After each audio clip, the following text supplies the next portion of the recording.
Қазір берем ақшамды. Білесің е бағасын?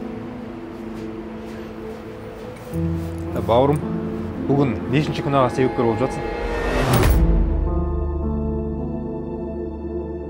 Түсінбедім. Мен күнә істеп жатқан ұстап алдым ба? Я ұстап алдым. Қазір ғана күнә жасадың ғой сен? Арық саттың анаған. Мен оны аузына құйған жоқпын. Мен оны қинаған жоқпын. Бұл магазин. Арақ болады. Сонда да сенің дұрыс емес. Қазір сен арақ саттың, ол арақты ішіп алып, сыртқа шығып не істейтінін білмейсің ғой сен. Қаншама күнәлардың себебі сол арақтың себебінен болды. Бауырым, қойшы я. Кете берші бір. Негіз бұл барып дұрыс айтып жатыр негіз. Сенікі дұрыс емес. Сен жаңа арақ саттың алғашқа. Сыртта тұрмаған зиян келтірді ол. Арақ ішкеннен кейін ары қарай не істейтінін білмейсің да ғой сен. Бауыр, мен оның аузына құйған жоқпын ғой. Сен құймасаң да бар ғой. Жақында 5 жасар қыз зорланды. Маньяк. Сол сен сияқты магазинде адам арақ сатқан оған. Не істегенін көрдің ба? Біреудің отбасын полный қырып тастады біреу. Мас болған ол да.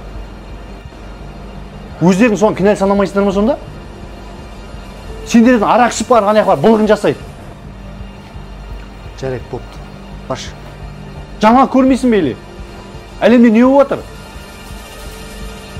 Главное, мен қинап жатқан жоқпын оларды. Өздері алып кетіп жатыр. Мен саудамды істеп, бала шағамды асырап жатырмын.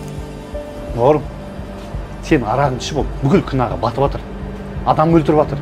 5 жасар қызды зорлап жатыр. Біреудің отбасымен қосып қырып тастап жатыр. Біреудің жалғыз баласын қағып өлтіріп жатыр. Сонда сен мына жүрегің қиналмай ма сенің? Сенің арағыңды ішіп ол, сол жерге сондай күнә істеп жатырсың. Біліп ал, арақ барлық күнәнің анасы. Және мамыр айында ғана ішімдік ішіп ауылдасын балтамен ұрған екен.